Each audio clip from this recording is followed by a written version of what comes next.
बात करते हैं विधायक जी। आज ईडी ने ट्वीट करके बताया है कि आपकी प्रॉपर्टी जब्त की है, अटैच की है उन्होंने, 52 करोड़ के आसपास की है। आपके समेत बाकी लोग भी हैं। तो आपकी कितने की प्रॉपर्टी है? आप जो चुनौती देते हो हम उसको स्वीकार करते हैं और हम आपको चुनौती देते हैं कि आप हमसे बात करने की स्थिति में नहीं हो। इसलिए ये इस तरह की जितनी भी रेड्स पड़ रही हैं इनको जवाब देगी जनता। एक तरफ ईडी का अधिकारी कह रहा है कि मेरा नाम नहीं है और एक तरफ ईडी का ट्विटर हैंडल कह रहा है कि मेरा नाम है। ये एकदम द्वेष भाव है इसमें और ये मुझे बदनाम करने की कोशिश की जा रही है। बीजेपी और बीजेपी का प्रोपेगेंडा करने का स्टाइल ऑलरेडी एक्सपोज हो चुका है। आज कहीं पर भी देखो, हर कुछ दिनों में पता चलता है किसी ऐसे कांग्रेस के नेता के यहाँ पे आईटी ईडी का रेट पड़ गया। क्यों पड़ गया? क्योंकि वो कांग्रेस के नेता है। अरे भाई, पूरे देश दुनिया में भारतीय जनता पार्टी का कोई नेता ही नहीं है। और है भी तो स्पष्ट करे ईडी कि क्या अटैच किए हैं और इसके बाद जनता के सामने आना चाहिए। और अटैचमेंट भी है तो वो उसका भी एक प्रोविजन है ना, प्रोविजन के तहत करेंगे ना, या मीडिया में डाल दिया और हो गया अटैचमेंट, ऐसा नहीं होता। तो ये भारतीय जनता पार्टी के लोगों को कि भाई ये तुम्हारे चरित्र, ये जो लोगों को परेशान कर रहे हो ना, इससे तुम्हारा ही चरित्र खराब हो रहा है। हमारे चरित्र पे सवाल कोई नहीं उठा सकता और तुम भी नहीं उठा सकते, ना ईडी उठा सकती, ना आईटी उठा सकती। मैं बोल रहा हूँ, मैं सार्वजनिक रूप से मीडिया में लगातार बोल रहा हूँ, पिछले 2 घंटे तक से मेरे वकील के पास कोई भी जानकारी ईडी के अधिकारियों ने नहीं दी है। जो पहली बात थी वही फाइनल बात है अभी भी, कि ऐसी कोई कार्रवाई हमारे खिलाफ नहीं की गई। सर, करेक्शन होता तो अभी तक, अगर त्रुटि हो जाती तो अभी तक तो करेक्शन हो जाता कि अगर ट्वीट से देवेंद्र यादव का नाम भी हट जाता, कहीं ना कहीं सही होगा, तभी उन्होंने ट्वीट को कंटिन्यू रखा है। कोल घोटाले में ईडी ने 52 करोड़ की प्रॉपर्टी अटैच की है। उसमें से विधायक देवेंद्र यादव का भी नाम है कि जिनकी संपत्ति जब्त हुई है। आईएएस रानू साहू, सूर्यकांत तिवारी, विधायक देवेंद्र यादव और चंद्रदेव राय भी है। बात करते हैं विधायक जी। आज ईडी ने ट्वीट करके बताया है कि आपकी प्रॉपर्टी जब्त की है, अटैच की है उन्होंने, 52 करोड़ के आसपास की है। आपके समेत बाकी लोग भी हैं। तो आपकी कितने की प्रॉपर्टी है? देखिए, ऐसा है, मेरे पास तो मैंने पहले भी ईडी की जब कार्रवाई हुई थी तो मैंने बताया था, स्पष्ट किया था कि मेरे पास कोई संपत्ति नहीं है। जो भी संपत्ति है 2015 और 2018 के हलफनामे में दर्ज है। 2011 में मेरी माँ ने एक घर खरीदा था जिसके ये दस्तावेज है, और वो उस घर में मेरी माँ ने मेरा नाम भी डाला था। हर माँ का सपना होता है ना कि बच्चे के पास कम से कम एक घर तो रहे। तो ये 2011 के उस घर के कागज़ है जिसमें मैं और मेरी माँ की तस्वीर है। इसके अलावा कुछ है नहीं, जो भी है पैतृक है, माँ का है और आज से 2011 के पहले का है। मतलब 30 साल, 40 साल, 50 साल, 100 साल पुराना जो हमारा पैतृक संपत्ति आ रही है वो है बंटवारे का, और तो कुछ है नहीं। तो संपत्ति की जहाँ तक बात है तो कोई संपत्ति है नहीं ऐसी जिसको लेकर चिंता हो। दूसरी बात जो है कि अटैच किया गया, जैसे ही मैंने देखा ट्वीट को तो मैंने सबसे पहले ईडी के दफ्तर में अपने वकील साहब को से संपर्क करने को कहा। ईडी का दफ्तर ये कहता है कि देवेंद्र यादव के नाम से कोई अटैचमेंट हुआ ही नहीं है। वो ईडी का अधिकारी हमारे वकील को ये कहता है कि ऐसी कोई बात नहीं है, जबकि ईडी का जो ट्विटर हैंडल है वो कहता है कि देवेंद्र यादव का नाम भी है। तो ये तो बदनाम करने की कोशिश है। और अगर कोई अटैचमेंट का प्रोसेस होता है तो वो अंडर सेक्शन 5 के तहत होता है, जो कानून कहता है उसके तहत आपको उस व्यक्ति को पहले नोटिस दिया जाता है। तो आप, मेरे को कोई नोटिस भी नहीं आया। तो इस तरीके से जो मेरे को बदनाम करने की कोशिश की जा रही है, बिना तथ्यों के बदनाम करने की कोशिश की जा रही है, मैं इसकी निंदा करता हूँ। और साथ ही साथ ये भी कहना चाहता हूँ, ईडी के प्रकरण में या किसी भी तरह के कानूनी प्रकरण में हम संविधान को मानने वाले लोग हैं, हम पूरी तरह से जांच में सहयोग कर रहे हैं। लेकिन इस तरीके से बिना तथ्यों के मेरा नाम ऐड हो जाना और बिना स्पष्टता के, कि एक तरफ ईडी का अधिकारी कह रहा है कि मेरा नाम नहीं है और एक तरफ ईडी का ट्विटर हैंडल कह रहा है कि मेरा नाम है, ये एकदम द्वेष भाव है इसमें और ये मुझे बदनाम करने की कोशिश की जा रही है और मैं इसकी निंदा करता हूँ। अगर करेक्शन होता तो अभी तक, अगर त्रुटि हो जाती तो अभी तक तो करेक्शन हो जाता कि अगर ट्वीट से देवेंद्र यादव का नाम भी हट जाता, कहीं ना कहीं सही होगा, तभी उन्होंने ट्वीट को कंटिन्यू रखा है। अगर ये सही है तो उसकी आगे की कार्रवाई भी होनी चाहिए। मेरा क्या अटैचमेंट हुआ मुझे पता चलना चाहिए। मेरा भी तो मौलिक अधिकार है। अगर मेरी माँ की 2011 का एक जो घर है जो मेरे नाम से, या आज से 50 साल पुराना जो हमारा पैतृक संपत्ति है, जो गांव के थोड़े बहुत खेत हैं, वो अगर अटैच भी हुए हैं तो उसकी स्पष्टता भी आनी चाहिए ना, और किस आधार पे अटैच किए हैं।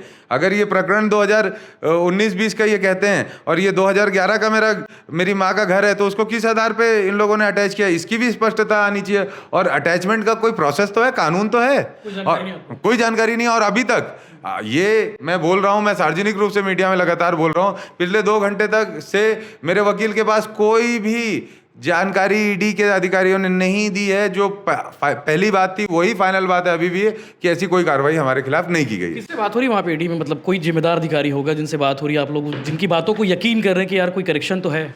मैं आपको नाम बता देता हूँ। मेरे वकील साहब ने बात की है, मेरे वकील साहब ने वहाँ पर बात की है। तो बोल रहे कि कार्रवाई मतलब नहीं, अटैच नहीं हुई कार। हाँ हाँ, मैं स्पष्ट कर रहा हूँ नाम, मैं अपने वकील, हाँ ये लिखा हुआ है। ईडी में मिस्टर नीरज से बात हुई है, ठीक है। ईडी वो वहाँ पे अधिकारी है, मेरे वकील ने बात की है। मेरे वकील नहीं है ना? वो अब आप पता कर लेंगे, मैं चाहता हूँ, मैं तो सार्वजनिक आपके कैमरे में बोल रहा हूँ, आप पता कर सकते हैं मिस्टर नीरज किस पद पे हैं, ठीक है। और मेरे वकील ने बात की है, मिस्टर मने ने बात की है। तो नीरज जी का ये कहना है कि कोई भी अटैचमेंट का प्रोसेस होता है तो under section 5 of prevention of money laundering के तहत होता है, और इसके लिए पहले जो व्यक्ति रहता है उसको नोटिस दिया जाता है। कोई नोटिस नहीं आया, और उनकी तरफ से अगर कोई कागज आया है तो ये आया है, मेरी माँ के नाम पे सम्मन आया है, मेरी माँ को ईडी के दफ्तर बुलाए हैं। तो मैंने बताया था मेरी माँ अभी बाहर गई हैं, जब आएंगी तो हम दोनों आएंगे माँ बेटे। और मैंने कहा भी है, ये मेरी माँ को नोटिस आया है, ये मेरी मम्मी के नाम पे नोटिस आया है। उनसे क्या पूछताछ होगी? अब ईडी जाने, मेरी माँ इतनी वृद्ध है और मेरी माँ को बुलाकर वो क्या प्रूफ करना चाहते हैं। और ये भी समझने की ज़रूरत है कि क्या इस उम्र की बुजुर्ग महिला को ईडी अपने दफ्तर पे बुलाकर बयान ले सकती है। और हाँ, मेरे भी तो मौलिक अधिकार हैं। माता जी जा सकती हैं, भारत जोड़ो यात्रा में गई थी, राहुल गांधी से पैदल चल रही थी। हम भी जाएंगे, मेरी माँ भी जाएगी, अभी भी जाएंगे, हम पीछे नहीं हट रहे हैं। मेरी माँ जाएगी, ज़रूर जाएगी, लेकिन वो ईडी के अधिकारी मेरी माँ से जो बयान लेना चाहते हैं, क्या उसमें मेरा वकील नहीं रह सकता? रह सकता है भाई, हम भी अपने मौलिक अधिकारों के हिसाब से आगे बढ़ेंगे। तो ईडी की तरफ से कुछ आया है, मुझे तो ये मेरी माँ के नाम से नोटिस आया है, इसके अलावा कुछ भी नहीं आया। 20 फरवरी बाद कोई लेटर कोई लिखा पड़ी? और उसके बाद 2 बार उन्होंने बुलाया, हम आए, दोनों बार हम लोग गए, और इसके बाद मेरी माँ के नाम पे ये नोटिस आया। और इसके बाद जो मेरी माँ का और मेरा ये मकान है, आप इसके कागज़ को थोड़ा देखिए करीब। कार्रवाई के बाद आपने कहा था कि ईडी की टीम खाली हाथ लौटी है, कुछ तो लेके गई होगी दस्तावेज वगैरह, आपसे डिटेल मांगी गई? डिटेल मांगी थी कि आपके खाली हाथ लौटी, डिटेल मांगी कि आपके पास क्या है। मैंने बताया ये मेरी माँ का घर है, 2011 का, आप कागज़ दे सकते हैं। हाँ, मैंने दी। इस घर के अटैचमेंट, इस घर की संपत्ति, इस घर का वैल्यूएशन करने के लिए ईडी की टीम ने भेजा था। इस घर का वैल्यूएशन भी ईडी की टीम करके गई है। मैं 21 साल का था जब ये घर खरीदा गया, कॉलेज में पढ़ रहा था। उसके बाद 2011-12 के बाद से अभी तक मेरे पास कोई संपत्ति नहीं है कि जिस पे आप मुझे कह सकें, कोई बात नहीं है। मेरी माँ के नाम पे, मेरी माँ ने खरीदा था, ये लोन से खरीदा था। महीने के मुझे लगता है लोन के जो किस्त भी थी, लंबी किस्त, अभी 2-3 साल पहले ही इसको फ्री होल्ड कराया गया है। तो भाई अगर मेरे पास तो वैसे कोई संपत्ति नहीं है, और ये 56-58 करोड़ की प्रॉपर्टी में मेरा नाम डालना केवल और केवल मुझे बदनाम करने की साजिश है। और है भी तो स्पष्ट करे ईडी कि क्या अटैच किए हैं, और इसके बाद जनता के सामने आना चाहिए। और अटैचमेंट भी है तो वो उसका भी एक प्रोविजन है ना, प्रोविजन के तहत करेंगे ना, या मीडिया में डाल दिया और हो गया अटैचमेंट, ऐसा नहीं होता। बाकी लोगों से बात हुई आपकी, सूर्यकांत तिवारी या फिर बाकी और उनके लोगों से, कि इनको नोटिस आया था कि नहीं आया था, कि आपको बस नोटिस नहीं आया, उनको नोटिस आया होगा? देखिए, जिनका आप नाम ले रहे हैं तो मुझे लगता है जेल के अंदर तो किसी से बात नहीं हो पाती होगी, ठीक है। नहीं, मेरी किसी से बात नहीं होती, मैं तो अपना क्षेत्र का काम कर रहा हूँ। जनता के बीच में था, भेंट मुलाकात के कार्यक्रम चल रहे थे, और उतने में एक मेरे साथी ने दिखाया कि ये देखो भाई, ये ट्विटर में ये डला है तुम्हारे नाम पे। तो मेरा साथी चिंतित था, मैं मुस्कुराया, मैं बोला कोई बात नहीं, पहले वकील को पूछो है क्या मामला, ठीक है। इसके बाद पूछे तो पता चला कि हमारा नाम ही नहीं है, ऐसा ईडी के रायपुर हेड ऑफिस से उनके अधिकारी कह रहे हैं। इसके बाद मैं बोला चलो मीडिया के साथियों से बात करते हैं, स्पष्टता देते हैं। चिंता आपकी भी वाजिब है कि साल चुनाव है, और चुनाव में छवि धूमिल हो रही होगी। देवेंद्र यादव को लगता होगा ना कि छवि धूमिल हो रही लगातार ईडी की कार्रवाई से, फरवरी के बाद से। मैं नहीं डरता, देखो ये सब कुछ नहीं होता, जनता समझदार है, और ये भिलाई की जनता है। ये भिलाई की जनता अपना फैसला खुद लेती है, इसको आप किसी भी तरह के आभामंडल से कंफ्यूज नहीं कर सकते। भिलाई की जनता समझती है, जानती है। अगर मेरे खिलाफ कोई भी आरोप सिद्ध होता है, मैं कोई संपत्ति रखा हूँ, तो वो सार्वजनिक है ना भाई, वो तो आएगी।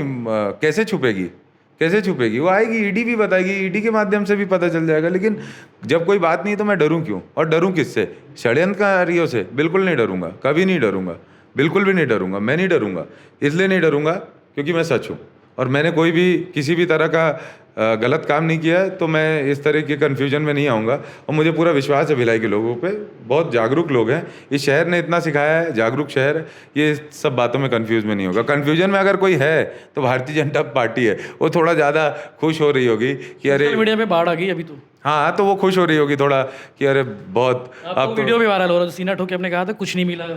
अच्छा वायरल हो रहा है क्या? तो अभी फिर से आएगा वो कि कुछ नहीं मिला। भाई बताओ, उसको क्लियर करो, हम कहाँ पीछे हट रहे हैं? ठीक है, आज प्रेस कॉन्फ्रेंस हो गया, कल क्या स्टैंड रहेगा देवेंद्र का? भाई हम तो पहले स्पष्टता है ईडी की तरफ से, स्पष्टता आए ईडी की तरफ से कि क्या सही है क्या गलत है, उसके बाद बात करेंगे। वो उसका पीआरओ ईडी का ट्विटर हैंडल गलत है कि ईडी के अधिकारी जो बोल रहे हैं वो गलत है, उसकी स्पष्टता है, फिर बात करेंगे। ये थे विधायक देवेंद्र यादव, जिन्होंने ईडी की कार्रवाई को लेकर अपनी स्पष्टता और पक्ष रखा कि क्या कुछ कल आगे की कार्रवाई वो करना चाहते हैं।